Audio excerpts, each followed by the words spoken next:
Position, bloß ganz hart oder Vorsicht, dann ist es Fjørtoft, er ist ein Stapper. Hi and welcome to the Windfall channel. We got a camera here, we try to do a makeshift camera there, so it's very much a little makeshift studio. But here we are, Dad, doing a little episode together. And I think we always appreciate doing those things together and in our little studio. Yeah, in our studio, in your room. Mm-hmm. So after you moved out, we made a studio here, an unplugged studio here. So great to have you for some hours back in Norway to do that. And lot of things going on. I mean, I'm not only talking about Club World Cup. We woke up this morning when Manchester City knocked out Al-Hilal in Saga, get him out. Cancelo, who used to, with the Bayern fan will know, he's playing for the Saudis, and Manchester City are out. Just quick on that, because we have a bit of Woltemade to discuss, a bit about the Matthäus and the Uli Hoeneß kind of drama. Didi Hamann got involved as well. Max Eberl in there somewhere. But just the significance of a Saudi team beating Manchester City. And yes, it's not the underdog story that it maybe would have been a decade ago. We know the amount of money that it's been put in, but it's still a pretty seismic shift nonetheless in terms of Manchester City, one of the best teams in the world, being beat by a Saudi team. Absolutely, and I think that the Club World Cup has shown that these teams can play with the Europeans, and I love that. I love to see that. We will end up probably with a European winner, but Bayern being one of them, playing PSG on Saturday. But if you look to the team, I mean, Simone Inzaghi is their coach. I mentioned Cancelo, there are Neves, there are so many Maicon, there are so many good players in the Saudi Arabia team. And this is not like a fairy tale kind of thing. It's like the prince have been bought from someone for the adventure. So I don't want to take it that way. But I think that is the Club World Cup, the significant. I mean, you can discuss the health of the players, and all people do that all along. But I think that on that chord, you find a good thing, because for a Saudi team beating Manchester City today, that is big. Mm-hmm. That is unbelievable big for them. So, and it's good for the status of them. I read somewhere also the Club World Cup 35,000 in average in the group stages, which means that for a new tournament that is not bad. But I'm with Pep Guardiola, because what consequences this will have in a season. Maybe they will have say Bayern will go all the way, go on to final, will win the final. I think they will start good in the Bundesliga.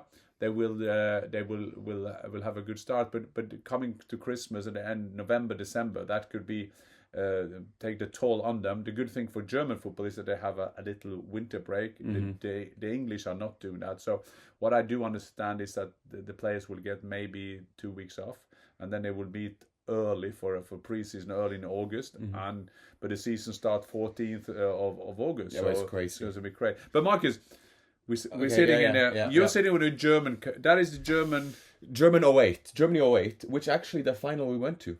Germany against Spain. Fernando Torres chipped it over Jens Lehmann. We were there. I remember that goal from the coming in from the right for Spain, and he chipped the ball. Yep. I'm with the Norwegian. This is a match-worn shirt from the 1994 World Cup. I was number 9 in that game. I put it on because of the Euros for the women starting tomorrow, Wednesday. And Norway is playing the host nation. I'm very nervous. I went to the Norway-Sweden game. I wasn't very impressed, although Sweden is, I think, the 3rd on the FIFA World Ranking. So I put this in a support for our girls, and we look forward to a great championship in Switzerland. Indeed. I want to go off that point you made in terms of the implications this has for the teams further down the line. It will be an issue, and one in which we cannot know for certain, because we are now in an... Nobody knows. No, exactly. We are in an unprecedented... We have studies, however, suggesting how big of an impact and stress this is on the body. But all the more emphasis on these squads being bigger. Whether we like it or not, they have to be. Bayern now have a squad in which Leroy Sané played his last game yesterday. They have Thomas Müller. Well, he can't play on Saturday. No, he's out. He's back. He's out. He's back. 3rd of June. 30th of June. But Thomas Müller is by... Yeah, Thomas Müller, yes. Sorry. Yeah, exactly. But in terms of what for the rest of the season, and where Bayern need cover. They don't have any cover for Harry Kane. They need the winger, as we have discussed so much. And then now into the frame comes Nick Woltemade, who's come off an incredible under-21 Euros. But it's interesting, we've discussed this, but the narratives and the landscape of German football media landscape, where Woltemade comes in. And I think it perfectly encapsulates what we are talking about in terms of the transparency, maybe not Eberl something once, but nonetheless, the profiles that get involved, and also the shifting narratives in terms of what Bayern want from their squad, because now they're saying, well, maybe Woltemade can come off the left, maybe he can play that sort of role.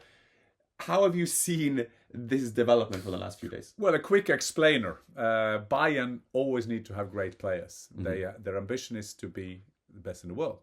Then they need the players for that, and they try to get Florian Wirtz, and I will come back to Florian Wirtz because that is a part of the Woltemade, Hoeneß, Lothar Matthäus, Didi Hamann, Reschke debate. Reschke is also a pundit, but also a former employee at Bayern.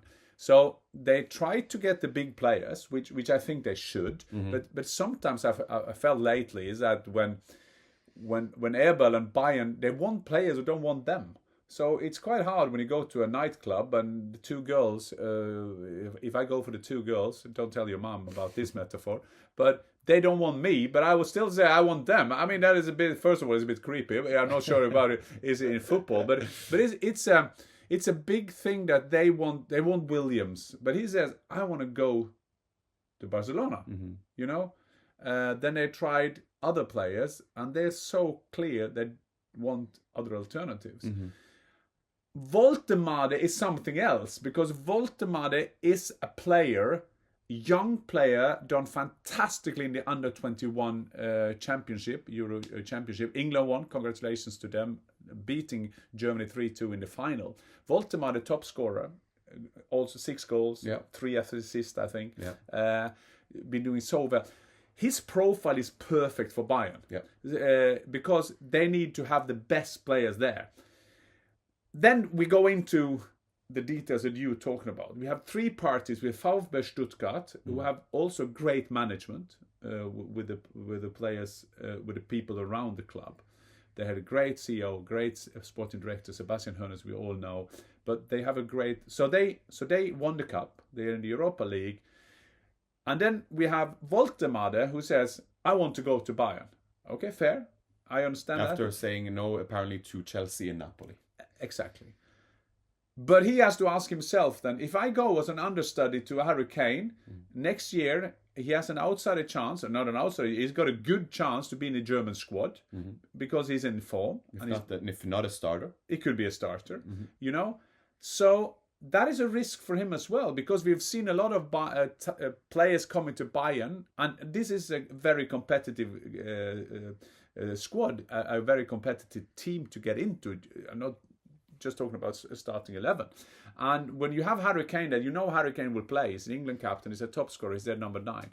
So, and then we have Bayern who want him. So I think that there are so many different parties here. And then you're alluding to what's going on with Hoeneß and Matthäus. If we use Lothar Matthäus as an example, maybe you doing a quick explainer the background there. Well, let's do an explainer.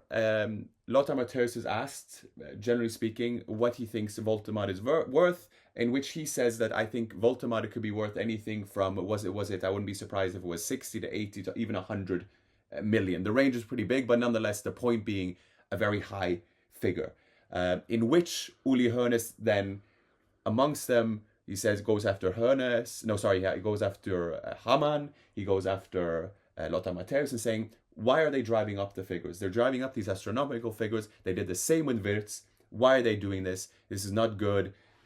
Anyways, creating a toxic climate as such for Bayern. And then Eberl is asked for these comments, and Eberl says, well, it's not easy. And we can feel for Eberl that, can't we? Because this is a someone who's been recruited into the Bayern role, deservedly so. But every bit of his mood is being leaked in some way, or we are overanalyzed within the media. So he's not being able to work in peace as such, nor can we expect that from a Bayern head of sport. But nonetheless, and he says, yeah, I agree with Uli Hoeneß, and I am asked to spend 80 to 100 million, but I'm also asked to save 80 to 100 million, and so it goes. And then Didi Hamann is asked, and Didi Hamann sort of says that, well, this is not up for Lothar Matthäus to determine the price. That is Stuttgart. And we can discuss that later, whether what Stuttgart will be demanding, because I don't think it will be in the 80 to 100 million range. I wouldn't be surprised if it was 50, which I still would think is pretty high for someone Nick Woltemade, as talented as he is. And then Hamann also goes off by saying that I don't think Bayern have a proper transfer strategy, because they go in on all, and you mentioned that in the last episode, to be fair, and you said they're going in on all these players, but they haven't. What impression are you giving to the players if you're going sort of into all these players? Because before it was maybe Bayern and a few players or clubs that could get these players. Now it's 10, 11, 12. You need to have a compelling pitch to these star players that you're joining Bayern Munich. And right now, that is not the pervading sense of how Bayern are moving or approaching this transfer window. Well, let's start, to understand it, because there are so many factors into this. Yes. Because so far in this transfer window, they got Jonathan Tah for nothing. No. Bischoff, great player, great profile for Bayern. So Eberl has so far this transfer window done a good job. Then there is always this thing that we need a big star, which is every club's, every fan's wish coming into. You need a bit of excitement, you know. So this could be one of those. Then, of course, as you right say, Bayern don't have they have the same amount of money, but the same amount of money don't give them the same quality of players anymore. So that is one thing. Uli Hoeneß, remember back when Uli Hoeneß, when Bayern were after Harry Kane, he was accused of building up the price of Harry Kane, because Levy was sitting in London discussing what he's going to do, and he said, yeah, he's already ours. And that was never signed, and he could do that. Uli Hoeneß and Lothar Matthäus go way back. Lothar Matthäus has been one of the greatest players of German football ever. But he's always had a kind of thing with Bayern and Uli Hoeneß. It's a love-hate kind of thing. At one time, Uli Hoeneß said Lothar Matthäus wouldn't even do the keeper to the pitch. He wouldn't do even the pitch at Bayern. So he's never come back there. And to be fair to Lothar, he's one of the best pundits. I worked with Lothar Matthäus for two years, 2 seasons. I know that he's a quality pundit. So what he said was nothing. I mean, he could say what he's saying. I mean, he's saying that. And why did he say that? Based on him being a pundit. And I could have said exactly the same. Wouldn't have had, of course, the same impact as Lothar Matthäus, a Bayern, a German football legend. But what he's saying is that you can compare them with Marmoush and Muani. And Eintracht Frankfurt took them both for free. And they got, respectively, Muani, 100 million euro. 80 million for Marmoush. So CEO Werle of Stuttgart, that's where he will start. Okay. Does then Matthäus kind of rise the expectation of the price of Woltemade? Of course he does. How does he do that? Is he because nobody wants to stand there as a loser, as a verlierer. Because if they get, maybe it is 55 million, maybe it's 45. I mean, these amounts, this is a young German football player. It's hard to find his price, but that is quite simple. Because if a buyer will buy him for 10 euros, he's worth 10 euros. If it's 20, he's worth 20. So this discussion of worth or not worth, but the market decided that is capitalism. That's quite easy. What Uli Hoeneß is afraid of, what Max Eberl is afraid of course, if they won't get Woltemade, everybody will say that they lost out on the player. If they do a sensible assessment of the player, and they will say, Stuttgart will say, well, they got 80 for Marmoush, Manchester City. Eintracht Frankfurt did a great job there. Maybe he's not that far. Maybe he's German, so we'll offer them 40. And Stuttgart will say, this is Uli Hoeneß say, yeah, but Stuttgart already have heard Matthäus saying he can go for 100. So if they say you can have him for 60 and they agree on 55, then Stuttgart are the losers. So I do understand what Uli Hoeneß... But that's the media landscape we're in, isn't it? Yeah, because I'm saying that I understand what Uli Hoeneß is saying, Yeah. but of course Lothar Matthäus should say that. I mean, if a deal is depending on what the Sky pundit... I mean, I'm not taking down Lothar Matthäus, because Lothar Matthäus is maybe the most influential voice of German football. That is not his job. So Bayern, of course...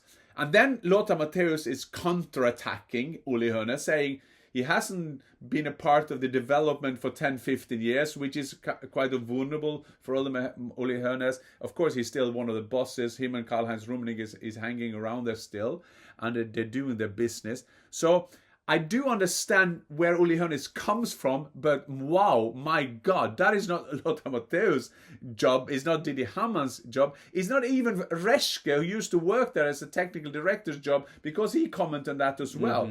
Of course, Stuttgart will get all the money in the world, but it's interesting where you started, Markus. This is Germany, and you will never get that in England, because you wouldn't have the sources. You wouldn't have the CEO of Liverpool. In Liverpool, the head of Ward and Hughes, who are in the recruitment department, they don't say a thing. No. And that's why we love to work with German football, because we can sit and discuss things like this, because it's from the main sources. Exactly. And Except Stuttgart. They haven't said anything, which is, I think, the right strategy. They should just wait. And then if they don't get the money they expect, they just say, well, we never wanted to sell him. No. We want him to develop. He's going to play in the World Cup. And Woltemade can say the same. He has said now, he said, I want to play for Bayern. Fair enough.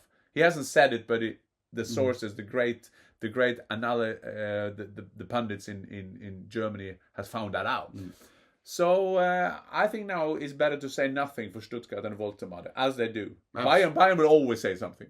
No, exactly. I mean, and we've talked about the appeal of Bayern, especially to a German player. But the fact remains, Woltemade has no release clause. He has 3 years left of his contract. 3 years left of his contract. He is in good running to be... I mean, that's, as far as I'm concerned, the number 9 position in the German national team is pretty wide open. And he's going to play European football. And then you say, okay, he might not play Champions League, but nonetheless, he hopefully has a long and prosperous career ahead of him. So, may I make a quote based on that, Markus? Sorry, I just have to reply. He will not get the number 9 at Bayern, and he could lose the number 9 for Germany. That's in the pot for Woltemade. When I said some episodes ago that they should go for Woltemade big time because it's a perfect profile, I also put in that an ideal world is that Bayern buy him now, and Stuttgart can have him for 1 year. But you're also, within that suggestion, you're also proposing what could be good for Bayern and what is good for Woltemade, because I think that's sometimes lost when we're saying, well, why should Woltemade... No, it's not about Woltemade. In this case, it's Bayern should go for Woltemade because they want to be one of the most competitive clubs in the world. They should have Woltemade there as exactly. If he's a cover, then he is a cover. Yeah, that is Bayern's agenda. It's up to Woltemade to determine, okay, with that in mind, do I leave? Yeah, exactly. And that is up for him. It's nothing to do with Bayern. No. Bayern do the right thing. And I remember back in the days, Markus, and I've used that before, when everybody said that Bayern shouldn't go for Erling Haaland because Lewandowski were already there. But that's not Bayern's problem. No, exactly. They see one of the greatest goal-getters. He is in Germany. He is in Dortmund. And we have to go for him. So this is not a criticism of Bayern anyway. The only criticism is maybe for Uli Hoeneß that he doesn't read the landscape. And you can say that this is a man who has been running German football since the end of the 70s. And now he got a man, and I think it's a big compliment to Lothar Matthäus. I would have wished as a pundit that a president or the boss, really the boss at the club, comes after me, because then he is afraid of you. And so I say it in a diplomatic way.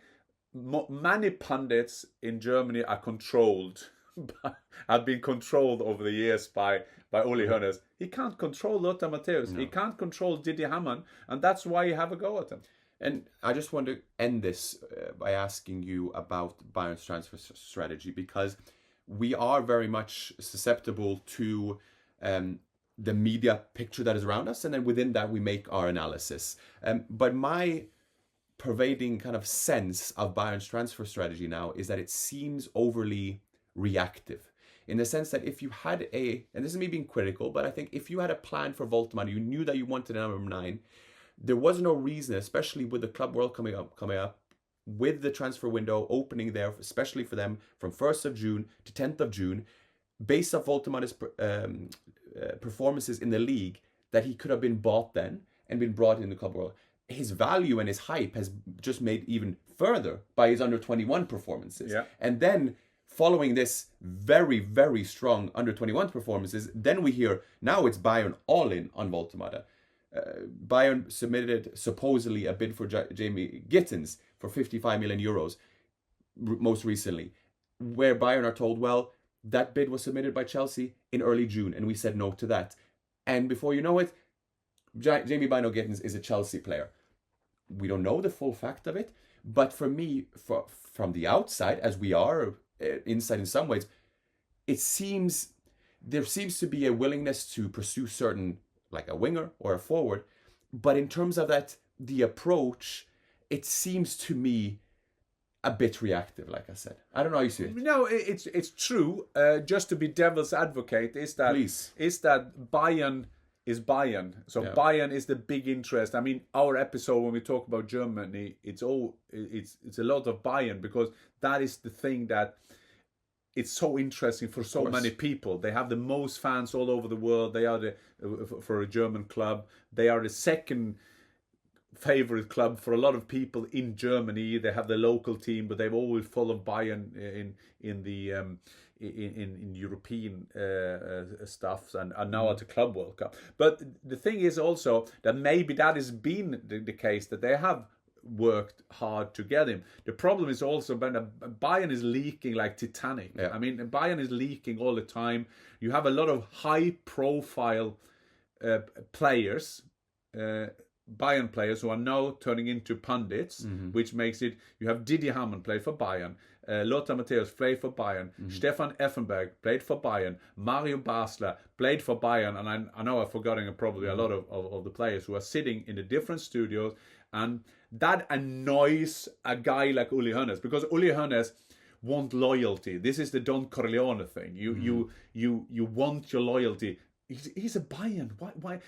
Why is Lothar Matthäus speaking up the price? He should try to take it down, because he should love this club so much. And that is Uli Hoeneß as a good and a bad skill, if you know what I'm saying. Yeah. So, and Eberl has a tough job, because he said in an interview after the last game now in the Club World Cup, he said 3 times in a row, ich muss sparen, ich muss sparen, ich muss sparen. I have to save money. And now they're losing Leroy Sané on a free. They're losing Thomas Müller, but he will maybe retire. He will go to MLS. But still, you don't have a lot of big amounts that you're selling for. If you compare that, it's easy to criticize Manchester City. It's easy to criticize the Liverpool of the world, but they are selling players. You will see Liverpool now. They will probably get a lot of money for Nunez. They will probably get a lot of money for Diaz. Manchester City will sell a Cole Palmer, a Trafford, young players, but there is still a turnover. Bayern don't do that.